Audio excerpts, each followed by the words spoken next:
¿Qué tal? Buenas, bienvenidos, bienvenidas. Hoy iniciamos ya una nueva jornada de este séptimo Congreso Nacional Compartir.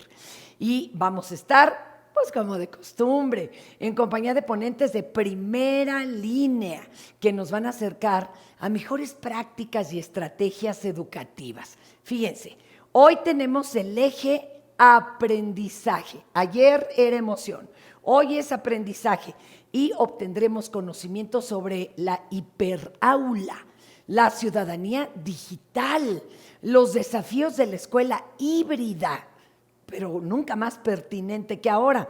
Nuestra primera plenaria del día lleva por nombre del aula a la hiperaula. Fíjense, de construcción y reconstrucción de la escuela en un cambio de época.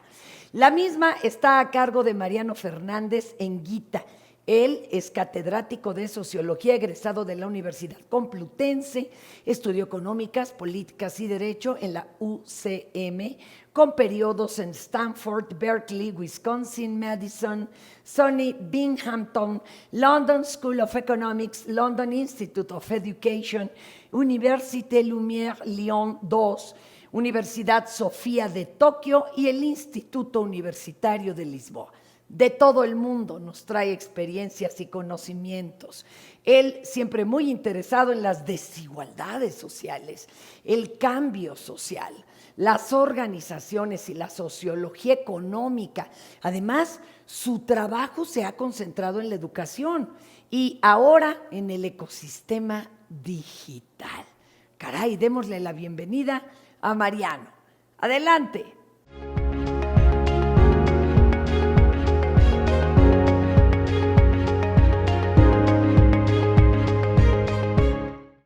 Bien, buenas tardes desde Madrid, buenos días allí, creo.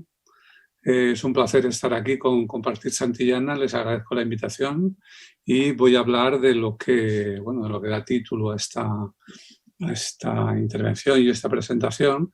No es para mí un tema nuevo, es decir, no voy a hablar de lo que más se habla estos días, que es qué nos ha hecho la pandemia y dónde nos ha colocado y qué va a significar para la educación, sino que pretendo hablar de cambios a más largo plazo que estaban teniendo lugar en la escuela, que estaban retrasando por la resistencia institucional y profesional y también cultural y del público muchas veces, pero que estaban ahí llamando a la puerta, que corresponden a un cambio de época que estamos viviendo y que, esto sí es cierto, la pandemia nos ha puesto frente al espejo y nos ha mostrado muy claramente cuáles eran nuestras insuficiencias y cuáles eran nuestras necesidades.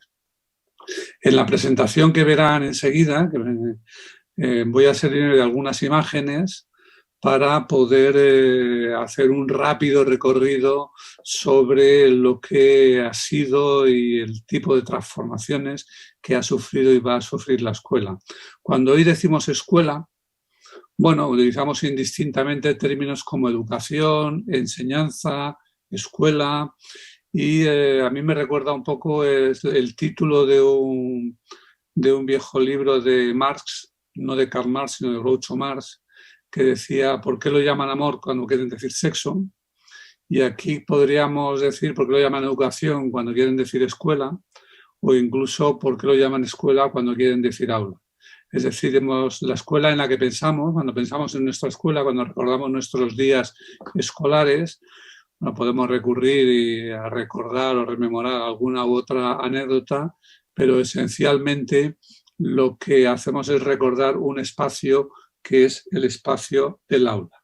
Identificamos escuela y aula. Nuestro recuerdo de la escuela es el pupitre, los pupitres con los compañeros que nos rodeaban, el profesor que estaba enfrente y nos hablaba desde la tarima, desde la mesa, desde la pizarra. Y si debiéramos definir hoy lo que es una institución escolar o un centro escolar, o aquí en España diríamos a secas una escuela, para referirnos a todo lo que es enseñanza reglada no universitaria, es decir, enseñanza primaria, secundaria, etcétera, pues la descripción que haríamos sería esencialmente la de una colección un apilamiento de aulas con algunos servicios comunes. Es decir, una escuela es un montón de aulas, pueden ser más o menos, depende de cuántos cursos, depende de cuántos grupos por curso o por año, o con algunos servicios como pueden ser comedores, gimnasios, oficinas, corredores y pasillos, etcétera, etcétera. Y eso parece ser tan viejo como la escuela misma, es decir, para nosotros escuela y aula son sinónimos y a veces nos gusta, porque nos produce cierta nostalgia ver viejas imágenes de aula. Esta que pongo enfrente es una imagen de la Universidad de Bolonia. Es una imagen que tiene su gracia, valdría la pena detenerse en ella, fijarnos en quién es el público. Es una imagen de Voltolina, del Liber Eticorum, de Enricus de Alemania, y bueno, nos ilustra al profesor, que es Voltolina, en su cátedra, dando su lección. Fíjense que el profesor tiene un gran libro, los alumnos, los estudiantes que están ya creciditos, tienen o bien pequeños libros o bien pequeños cuadernos en los que han tomado notas, algunos de ellos, otros no, uno está durmiendo. Es curioso porque parece que muchos son mujeres, no es la idea que tendríamos de una universidad en el siglo XIII o XII, pero lo que sí tenemos ahí es el aula. Representa Bolonia. Bolonia es la universidad más vieja de Europa, no voy a decir del mundo, seguro que no, pero sí de Europa, junto con París y Salamanca. Probablemente Bolonia es la más vieja de todas, y ahí tenemos un aula. Podríamos buscar, no quiero marearles con una sucesión de imágenes, pero podríamos buscar imágenes más viejas, mucho más antiguas que estas. Por ejemplo, hay imágenes de pequeños anfiteatros que han sido recuperados como ruinas de la Biblioteca de Alejandría. Por lo tanto, son del siglo IV o anteriores. Por consiguiente, en el siglo IV o antes ya había aulas. Incluso hace poco leí un paper, no recuerdo el autor, ni el título, ni nada por el estilo, pero hablaba de la escolarización obligatoria de los jóvenes por los aztecas. Y lo menciono justamente por estar hablando donde hablo y para quién hablo, ¿no? Tengo mis dudas sobre la veracidad de ese tipo de pretensiones, francamente, que no solamente se exagera allí, sino aquí y en otros muchos sitios, porque no tanto por si había o no había educación obligatoria, o era un aula, o qué era aquello, sino porque lo que quiero llamar es la atención sobre lo siguiente. Este aula que ustedes ven aquí y que parece el aula de siempre, es un aula de una universidad, no de una escuela. Es el aula de una universidad, no de una escuela a la que acuden niños ni adolescentes, sino es el aula de una institución excepcional a la que acude una muy pequeña minoría de la población, una ínfima minoría de la población, constituida por adultos que ocasionalmente, durante un breve periodo de su vida o por algún motivo especial, acuden a escuchar la lección de alguien que tiene un conocimiento que ellos no poseen. Fíjense que en la palabra lección se expresa lo que se está haciendo allí. El profesor tiene el gran libro, que probablemente solo él tiene, quizá lo ha escrito él o lo ha sacado de un convento o de una biblioteca a la que accede muy poca gente, tiene el gran libro y lo lee. Y de ahí vienen multitud de expresiones que utilizamos como lección, lector, lecturer, lerer, etcétera, que no, sobre todo en las lenguas europeas, pues designan a eso. Alguien tiene el texto y lo lee a los estudiantes. Y los estudiantes pues lo reproducen en parte, toman notas, lo memorizan, tienen quizá una versión abreviada del mismo o lo que sea. Pero esto es la universidad, no es la escuela. Y lo volveré a repetir, es la universidad y no es la escuela. ¿Cómo es la escuela? Bueno, la escuela puede parecerse más a esto. Esto es un grabado satírico de Bruegel, Peter Bruegel, el joven, y nos representa cómo él ve la escuela. podríamos decir que es malintencionado, ¿no? Fíjense ustedes que lo que hay ahí es un par de montones de niños raros, francamente, no tiene una expresión muy inteligente, no está muy claro tampoco qué es lo que está haciendo el maestro con ellos. Quizá la única expresión inteligente que se ve es la del burro que asoma por una ventana y que está leyendo una hoja, una partitura musical, y la leyenda que hay abajo viene a decir que por mucho que escolaricemos al burro, no llegará a la Sorbona. Bruegel era un humanista muy culto. Él ilustró algunas de las principales obras, él y su padre, algunas de las principales obras de Erasmo, gran humanista del periodo, y él lo que expresa con este grabado, que tiene varias versiones, pero vamos, básicamente igual siempre, es que la tarea de educar es una tarea con pocas perspectivas, ¿no? No se puede educar al pueblo, es lo que él viene a decir con esto. Por mucho que eduquemos al burro, no llegará a la Sorbona. Fíjense ustedes qué género de niños tiene el maestro alrededor. ¿Y qué es lo que les ofrece? Pues les ofrece simplemente una tanda de palos en el mejor de los casos, ¿no? Entre esos niños, además, están presentes alguna mujer adulta, como la que se ve, como la que se ve en esta cesta de aquí, algunos monjes, son otras categorías sociales a las que Bruegel considera ineducables. Pero lo que me interesa es la imagen de la escuela. La imagen de la escuela es simplemente un amontonamiento de niños en un local con un supuesto maestro a su cargo. Con un supuesto maestro a su cargo. Es verdad que este grabado quiere ser burlón, burlesco, pero cualquier cuadro de la época nos mostraría una imagen de este tipo. Las escuelas eran lugares donde, de un modo u otro, se apilaba a los menores y nada parecido a un aula. Curiosamente, tenemos muy pocas descripciones en la literatura de cómo funciona una escuela y, sin embargo, es fácil buscar y encontrar pinturas de los siglos XII, XIII y ya sobre todo XIV, XV, XVI, etcétera, y encontramos siempre descripciones de ese estilo. ¿Cuándo va a llegar algo distinto? ¿Cuándo vamos a tener realmente una escuela que se parezca a lo que nosotros imaginamos como tal, con sus aulas, sus alumnos ordenados, etcétera? Pues en medio va a tener que suceder algo importante. Y ese algo importante que sucede es la aparición de la imprenta. O más exactamente, de la imprenta de tipos móviles, la imprenta de Gutenberg.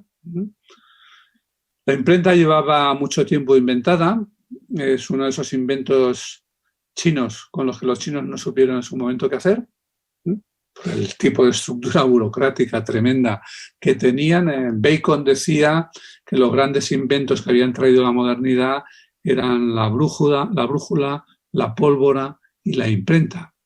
Y lo cierto es que los tres venían de China y China no consiguió modernizarse con ellos. En el caso de la imprenta, el gran problema de la escritura china es que era una escritura ideográfica y no hay manera de verter eso de modo eficiente en una imprenta. Pero con 28 letras sí.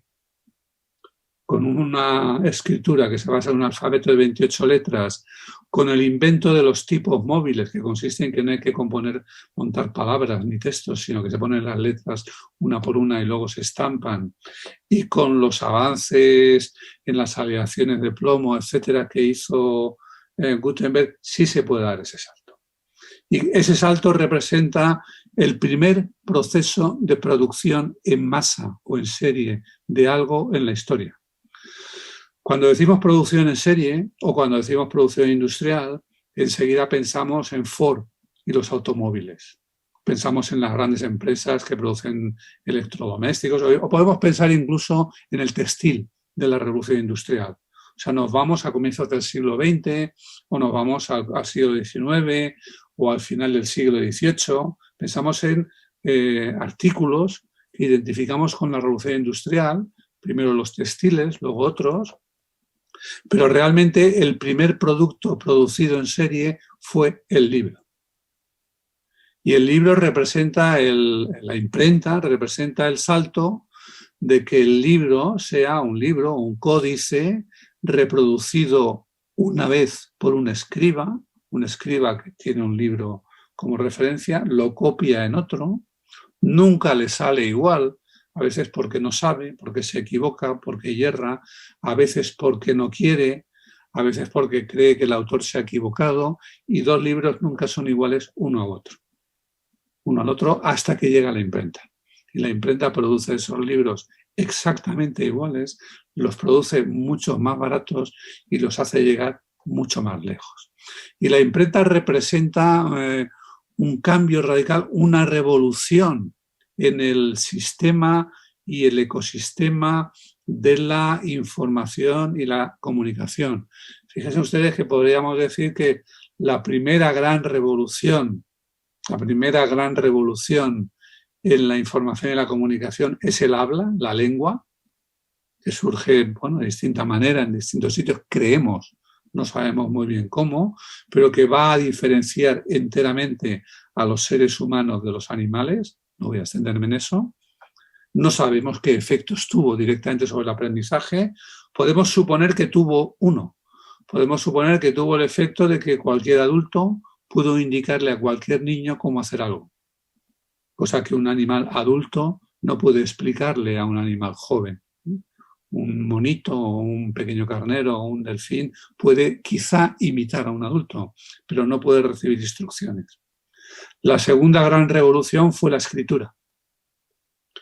En uno de los diálogos de Platón cuenta cómo le llega, Sócrates explica el mito de cómo al faraón le llega la noticia de que se ha inventado la escritura, y Sócrates nos muestra cierto enfado con la escritura, porque él pensaba que la escritura iba a terminar con el verdadero aprendizaje,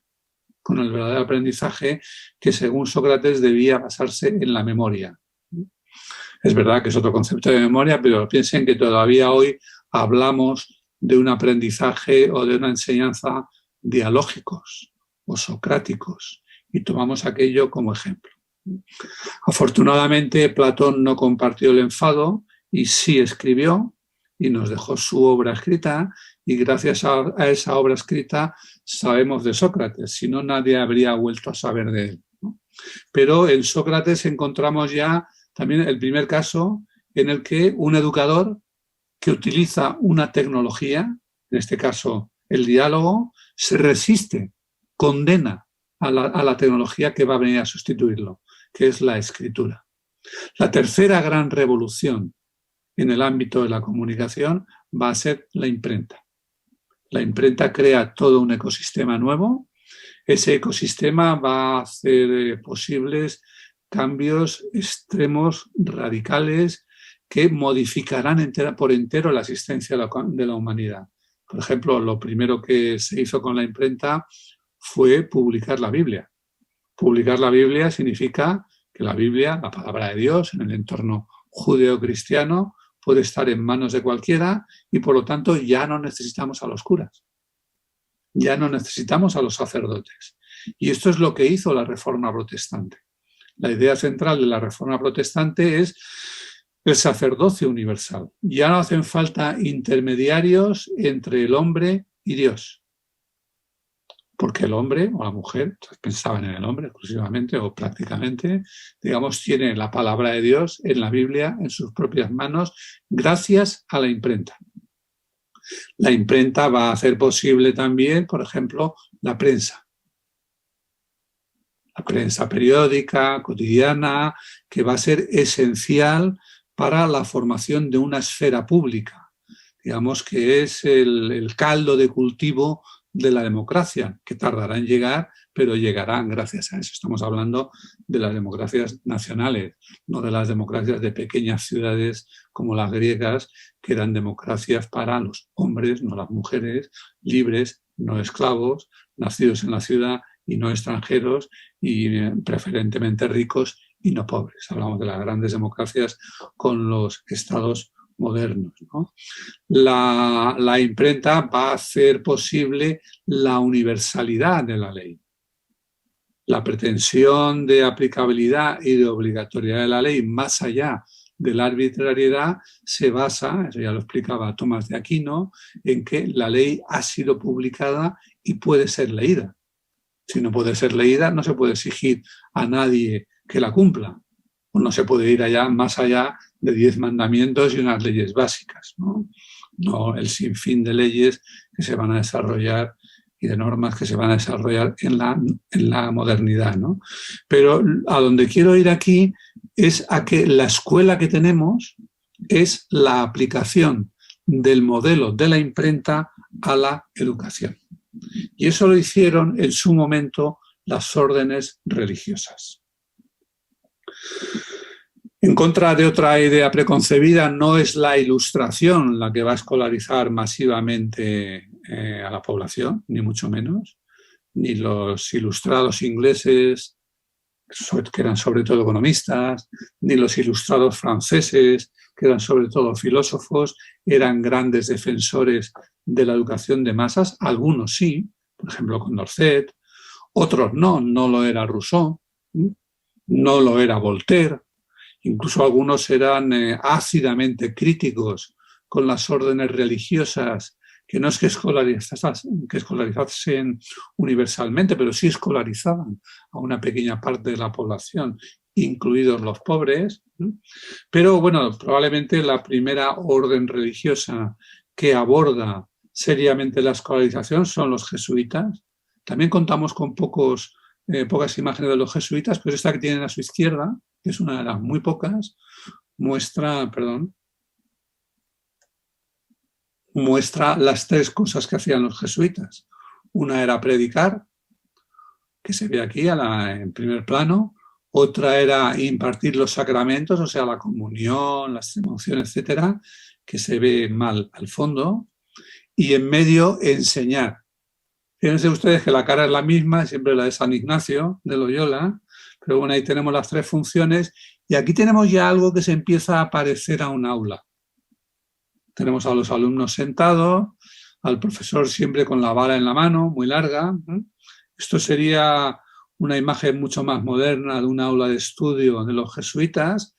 Yo creo que los jesuitas son los primeros a los que podemos atribuir una organización sistemática de la escolarización en el contexto occidental, de la escolarización, no de la educación. Si habláramos de otra cosa, si hablásemos de exámenes, de meritocracia, de exámenes escritos, tendríamos que irnos a China y podríamos hablar de experiencias con 2.200, 2.300, 2.500 años, pero fíjense ustedes que China tenía exámenes pero no tenía escuelas. Pero en fin, eso es una curiosidad, es otra historia y merecería otra explicación, ¿no? Pero en el entorno europeo en el que nace esa institución escolar, que luego es así, se extenderá a todo el mundo, a cualquier lugar, prácticamente como señalaban los institucionalistas neo-institucionalistas norteamericanos, Meyer, Rowan y compañía, estamos hablando de una institución de origen europeo, pero que se expande universalmente. Esa escuela nace sobre todo con los jesuitas, pero los mismos jesuitas no escolarizan al pueblo y mucho menos a la infancia. Los jesuitas escolarizan lo que hoy sería el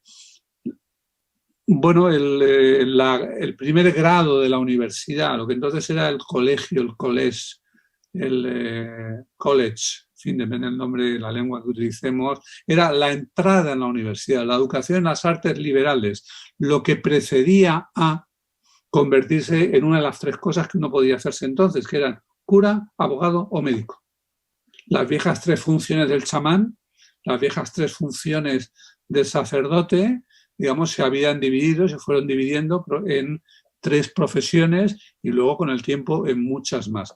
Pero los jesuitas educan exclusivamente, solo muy excepcionalmente, cuando van como misiones a lugares muy lejanos, pero fuera de eso, normalmente solo educan a las clases altas y ya en una educación avanzada, que es el correspondiente a los colegios, escuelas latinas, etc. Pero crean un modelo.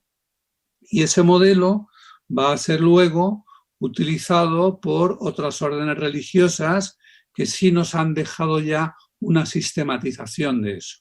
Si uno quiere ver dónde nació lo que hoy podríamos llamar la escuela tradicional y entonces era la escuela moderna, uno tiene que ir a los manuales de los escolapios, de los lasalianos, de los jesuitas, o si quieren, mi favorito, porque yo creo que para cualquiera que esté en el mundo de la educación es quien realmente codifica todo esto, pero no es el creador, es el codificador último, pero no el creador, y llegamos a Comenio.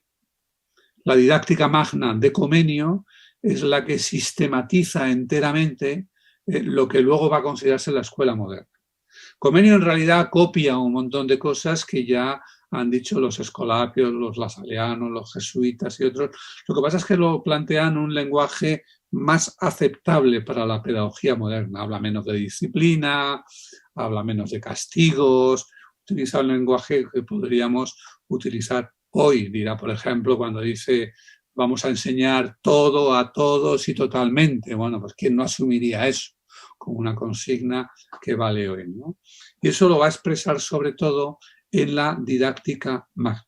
Entonces, Comenio, Comensky, Comesquejo, Comenius, como quiera que le llamemos, era un obispo moravo, perseguido en su tierra, luego se instala en Holanda, es llamado a Inglaterra, nunca llegó allí, pero sí que se pusieron en marcha algunas iniciativas inspiradas por él. Es un autor de éxito de libros como el Orbis Pictus, la propia didáctica magna, etcétera, o la Llano Linguarum, la puerta de las lenguas, que se traducen rápidamente a muchas lenguas europeas y que van a tener una gran influencia. Este es Comenio, ¿no? Y Comenio no solamente es un autor de éxito y por lo tanto un gran usuario de la imprenta, sino un gran admirador. Y lo que él dice una y otra vez hasta la saciedad es que va a aplicar el modelo de la imprenta a la escuela. Si la pregunta de Comenio es ¿cómo puedo hacer yo con los alumnos lo que Gutenberg ha hecho con los libros? No lo dice así. Así lo digo yo, para que se entienda con claridad, pero él repite una y otra vez las imágenes, incluso, se deleita en metáforas que tienen que ver con la imprenta, ¿no? Como las que ven ahí abajo reflejadas, ¿no? Los discípulos son el papel, los libros de texto son los tipos y caracteres con los que escribiremos en ese papel. Ya saben que la imagen del papel o la tablilla en blanco, la tabula rasa, tabula rasa, era muy popular al describir el alumno como al niño, como a alguien que se podía educar prácticamente desde cero. La voz del docente, dice Comenio, es la tinta que servirá para imprimir sobre ello. La disciplina escolar es la impresión, es el acto de imprimir. Igual que la plancha imprime sobre el papel, la disciplina escolar imprime sobre el niño, ¿no? Y Comenio no solo quiere un aula y no solo quiere un libro básico para los niños, sino incluso quiere un libro del profesor, que él llama informatorio, ¿no? Y un libro para la escuela materna, quiere decir para las madres. Piensa que hasta los 5 o 6 años los niños estarán en casa, pero hay que instruir a las madres sobre cómo educar a los niños y hace un libro básicamente gráfico para que puedan empezar a educarlos. Y empieza ya a dibujar lo que será el aula. Esto que tienen aquí ya es una imagen de un aula que ilustra uno de los libros de Comenio. Tenemos al profesor, que tiene el aspecto de Comenio, está sobre una silla más elevada, que es la cátedra, tiene el gran libro del que va a sacar la lección. Aquí tenemos a los alumnos, en este caso parecen tener cuadernos. Fíjense que hay 2 tipos y 2 tamaños de alumnos, o 2 estaturas. Es decir, que tenemos un aula, pero 2 clases al menos de alumnos. Un aula, pero 2 clases. Así que el aula y la clase no son todavía la misma cosa. Habrá que esperar a las órdenes religiosas, sobre todo escolapios y lasalianos, hermanos de la vida en común, etcétera, para que realmente llegue el aula. Esto ya sí es un aula, como hoy la conocemos. Podemos encontrar que aquí hay un pequeño grupo que está leyendo sobre está leyendo en un mural, lo ven aquí, Aquí parece que hay un alumno destacado que está haciendo unos deberes, pero ya tenemos aquí un orden de aula. Ya tenemos todos los pupitres alineados para escuchar al maestro. Esto es el aula. Fíjense que la expresión aula en sí no dice nada. El aula en latín, bueno, pues era la gran entrada o el primer hall de la casa de un señor poderoso, donde recibía a la gente, a las visitas. De ahí se mantiene la expresión consejero áulico cuando nos referimos a alguien que está muy cerca del poder. Pues es un consejero áulico. Decimos consejero áulico porque está cerca del poder, no porque haya pasado por el aula, porque hoy por el aula han pasado todos o pasamos todos. Pero el aula tenía también otros significados. Tenía el significado de el corral o el chiquero, es decir, el lugar donde se encierra al ganado de noche para que no se escape. Incluso tiene el significado ocasional de jaula. ¿En qué colegio los alumnos no han ido y en algún momento han pintado una J delante de la denominación aula 15 o aula 16 para hacer el juego o la gracia de que es una jaula? Bueno, pues no les faltaba cierta razón, porque ese es el origen del término en latín. La escuela era algo completamente distinto. Escuela viene de escolé. Escolé era el tiempo libre que los griegos utilizaban sobre todo para la gimnasia, la música y la poesía, que es lo que ellos entendían por la educación de un hombre libre. Fíjense que la idea de una educación no vinculada a la necesidad todavía pervive. Todavía la oímos mucho hoy no hay que educar para el mercado, no hay que educar para el trabajo, no hay que educar para tal, hay que educar la ciudadanía, hay que educar en la crítica. Detrás de esas cosas que suenan muy bien, muchas veces lo que late es todavía esta idea aristotélica de que la única educación digna es aquella que no tiene nada que ver con el trabajo ni con la necesidad. Claro, eso lo decía un hombre esclavista, libre, etcétera. Pero la inmensa mayoría de la humanidad no tiene ese destino, de manera que le preocupan otras cosas. Pero bueno, el caso es que ese era el tipo de escolé. La palabra escuela viene de esa idea de formación libre desvinculada de la necesidad. La palabra aula tiene el sentido en latín que mencionaba, pero es una palabra propia del castellano, ¿no? El español castellano, que utilizamos en castellano. En portugués ya no la usan así, sino que más bien significa la lección, es en sala de aula. Y cuando vamos al inglés, el francés o el alemán, encontramos otra palabra que a mi juicio es mucho más definitoria y más correcta, que es la palabra classroom. Classroom. Classroom, salle de clase, Klassenzimmer. Lo que quiere decir es literalmente la sala de clase. Y cualquiera que lo oiga pensará, bueno, ¿y cuál es la diferencia? Aparentemente ninguna. El aula, la sala de aula, la sala de clase es la sala donde se imparte la clase y ahí es donde está el error. La clase no es una cosa que se imparte, la clase es la clase. Es decir, la clase es una clase de personas. La sala de clase es una sala de clase porque ahí metemos a una clase de personas. En un tiempo, esa clase de personas pudo significar hombres sí, mujeres no. O pudo significar blancos sí, negros no. Pudo significar ricos sí, negros no, pobres no. Pudo significar en la ciudad sí, en el campo no. Pudo significar lo que significara, pero en todo caso, el significado que cobró con el tiempo fue una clase de niños. Y lo que hacen, lo que veíamos en esa imagen anterior, de los escolapios, es que efectivamente esos niños tienen ya una edad homogénea. Y a esto en su momento se le dio un nombre. Se le dio un nombre porque era algo completamente anómalo. Esto se llamó enseñanza simultánea. Hoy nadie habla de enseñanza simultánea, porque toda la enseñanza es simultánea. Porque toda ella está organizada sobre el supuesto de que un montón de alumnos al mismo tiempo, de la misma manera, puede aprender las mismas cosas. Pero a los contemporáneos del invento les parecía un absurdo, sencillamente. Y de hecho la enseñanza simultánea, esta que ven ahí, compitió durante un largo siglo con lo que se llamaba enseñanza mutua o lancasteriana o monitorial, que consistía en grupos mucho más grandes que este que ven en la imagen que se proyecta, pero en los que el maestro enseñaba a unos alumnos, los mayores, los más avanzados, que a su vez enseñaban a otros. Y entonces la gente aprendía distintos ritmos. Por lo tanto, no era simultánea. Era monitorial porque se basaba en esa autorización intermedia de los monitores. Tampoco era graduada.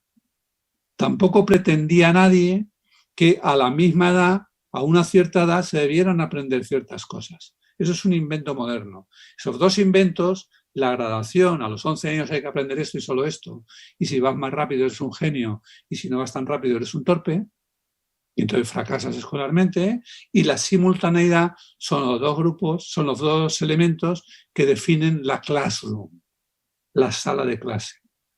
La enseñanza homogénea, lo que Comenius estaba pidiendo. Él no llegó a verlo en vida, pero bueno, pues poco a poco se fue aplicando. Podemos decir que el modelo ya es dominante en el siglo XIX y se universaliza en el XX. Este es el modelo del aula como la conocemos. Es un modelo tan potente que incluso cuando pensamos en el futuro nos cuesta desprendernos de él. Esto es una representación del año 1899, como pueden ver arriba.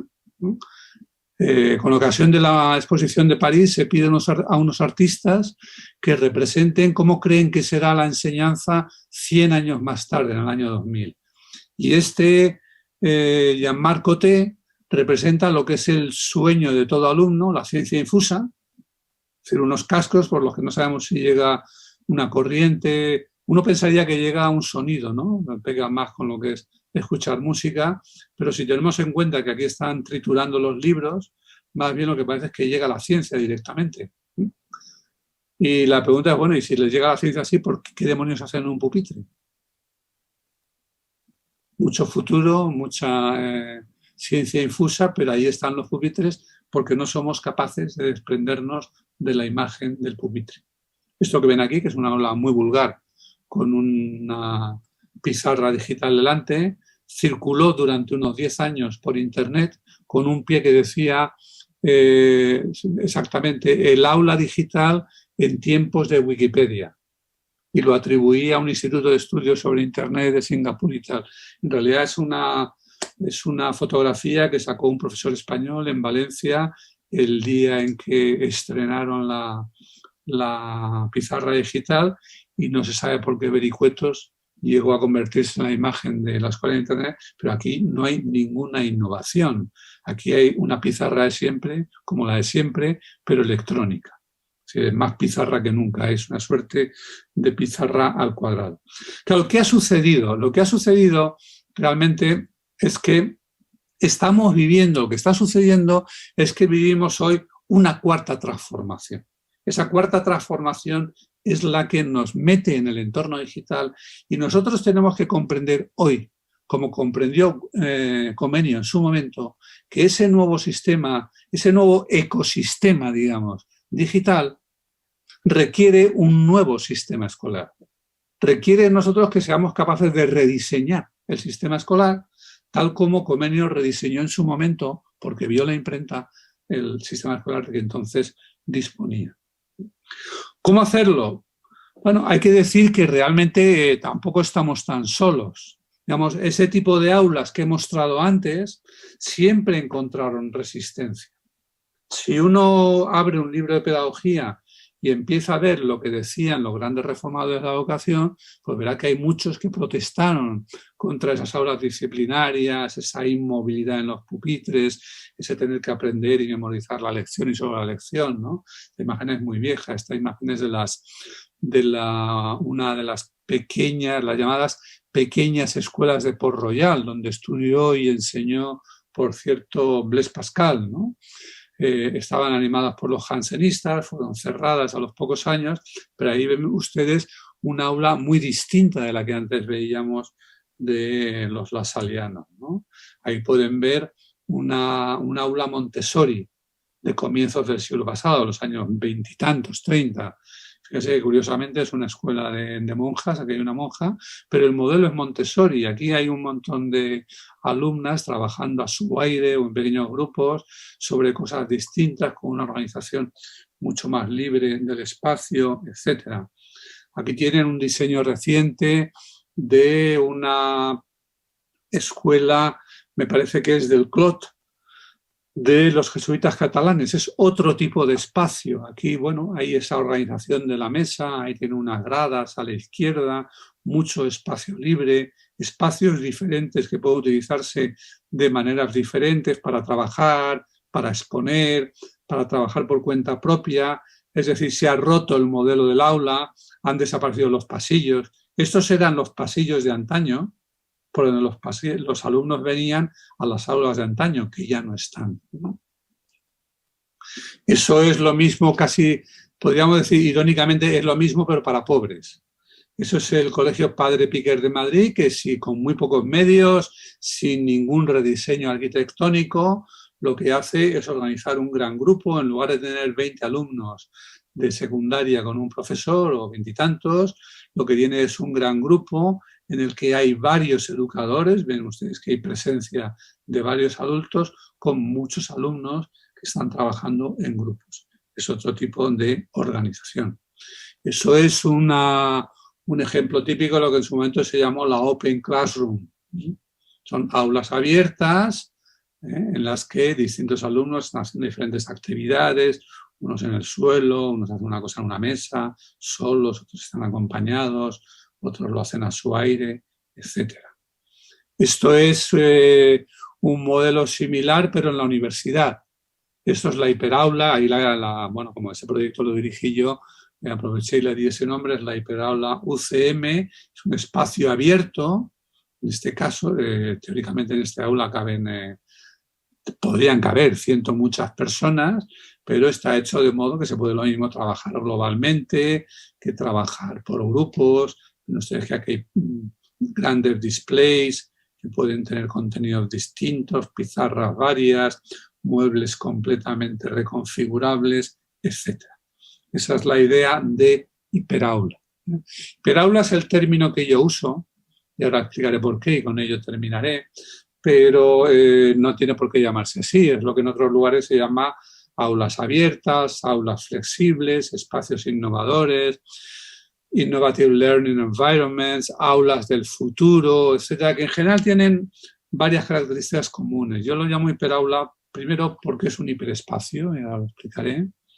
Segundo lugar, porque es un entorno hipermedia. Tercero, porque es un entorno de hiperrealidad. Lo único que no se necesita es un hiperprofesor. También explicaré eso.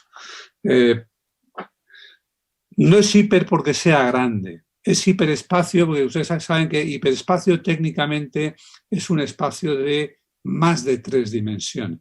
Típicamente suelen ser las 3 más el tiempo, pero en matemáticas podrían ser 40 dimensiones, pero digamos más de 3 dimensiones. ¿Por qué una hiperaula es un hiperespacio?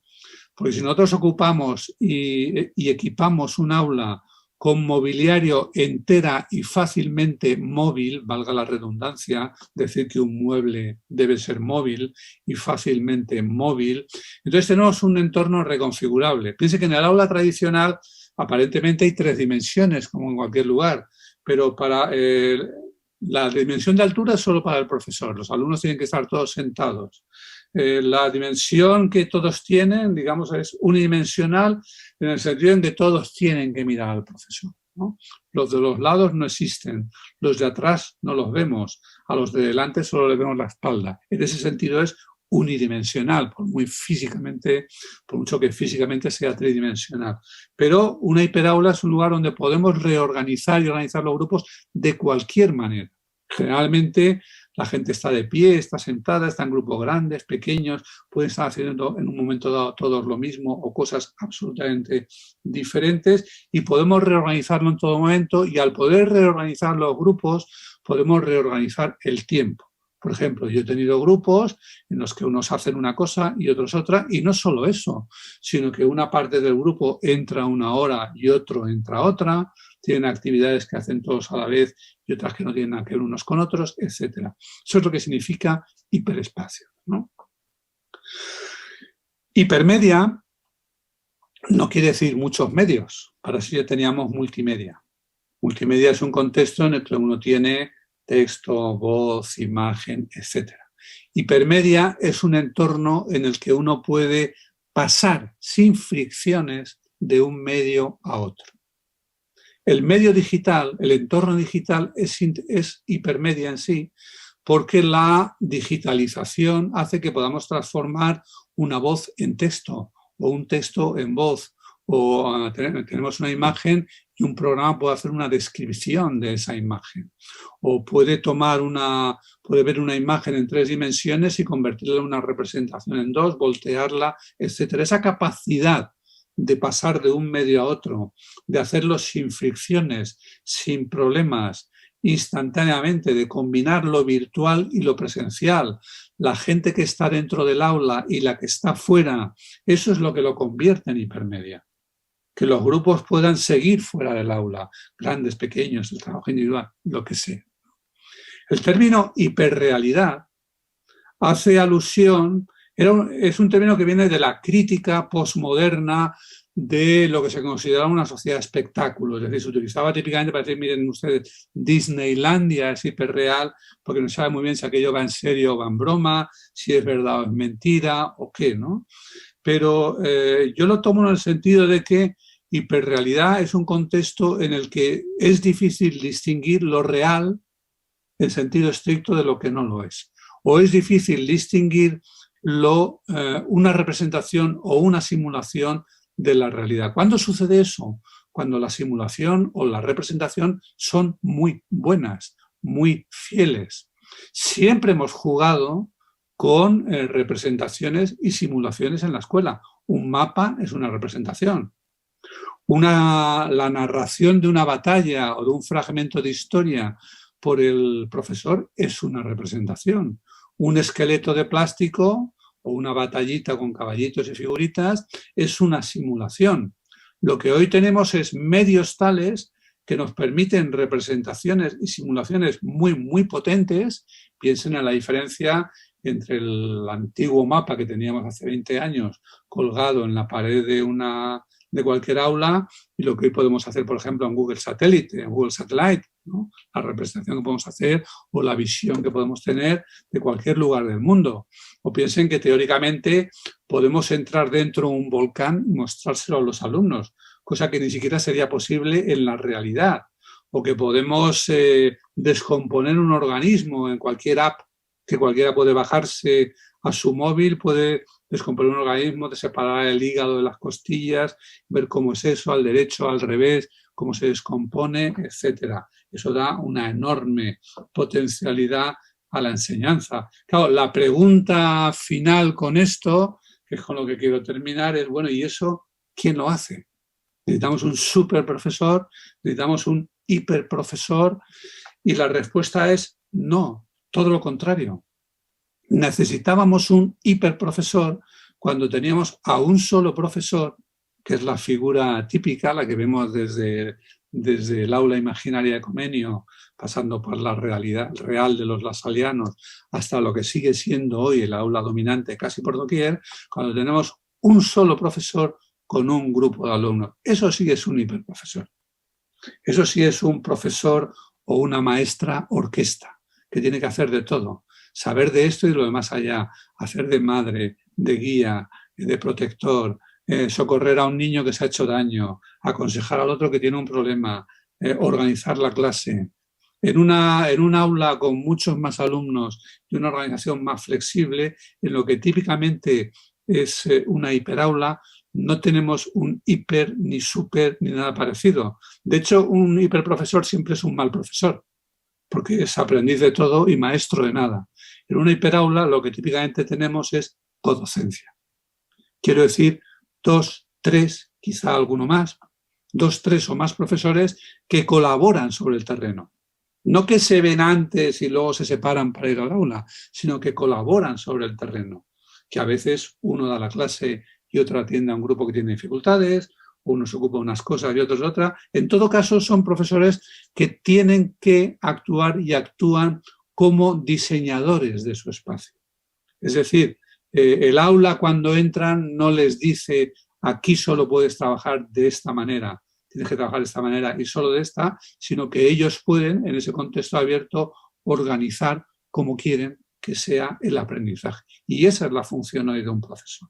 Diseñar los entornos, los espacios, las experiencias, las actividades y las trayectorias de aprendizaje de los alumnos. Porque a día de hoy el centro es el aprendizaje, no puede seguir siendo la enseñanza. Nada más y muchas gracias.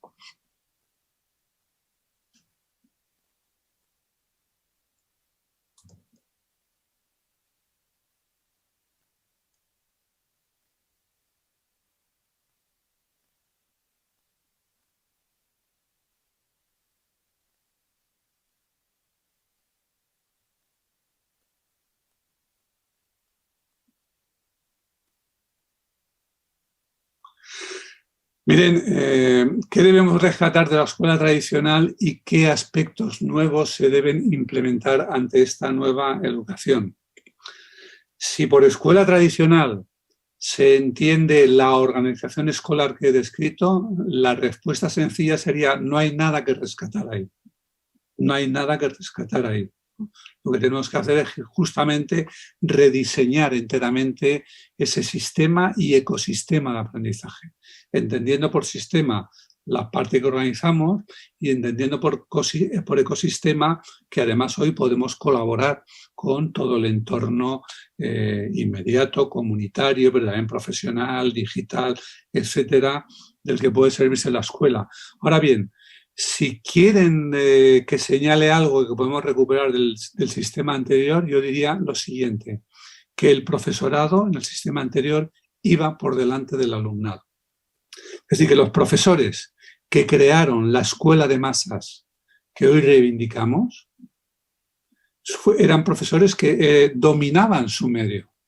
Esos maestros que llegaban a los pequeños pueblos, a las pequeñas aldeas, que fundaban por primera vez una escuela, a los que llegaban alumnos, cuyas aulas llegaban alumnos que no habrían podido aprender a leer y a escribir de otro modo, eran casi artistas de la caligrafía, de la ortografía. Ellos dominaban el medio de comunicación y de información que tenían que enseñar, al que tenían que introducir a los alumnos. Hoy, por consiguiente, un profesor tiene que ser necesariamente un buen conocedor que ayude a los alumnos a introducirse en el nuevo entorno digital. Una segunda pregunta. Al hablar de hipermedia, hablamos de una infinidad de recursos y herramientas posibles. ¿Cómo podemos los docentes no perdernos en ellas y saber elegir las correctas para llegar al objetivo planteado? Bueno, de la misma manera que no se perdieron entre los libros. Cuando llegó la imprenta tenemos testimonios varios desde, por ejemplo, de Diderot, Lutero, muchos autores a los que identificamos con la explosión y el éxito del libro. Lo que hacían era preguntarse, bueno, son demasiados libros. Hay, por cierto, no recuerdo al autor, pero hay un autor mexicano precisamente que tiene un bonito libro que se llama, una bonita obra que se llama Los demasiados libros, donde recoge este testimonio histórico, ¿no?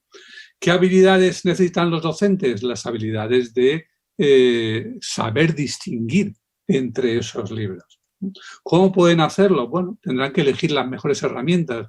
Lo que debe quedar fuera de duda es que no se trata de herramientas digitales o no, o tecnología o no. Se trata de que tenemos que elegir entre la tecnología de Gutenberg, sobre la que se montó el sistema anterior, o la tecnología de hoy, con la que podemos hacer llegar mucho más lejos, mucho más profundamente y con mucha más eficacia la educación a mucha más gente.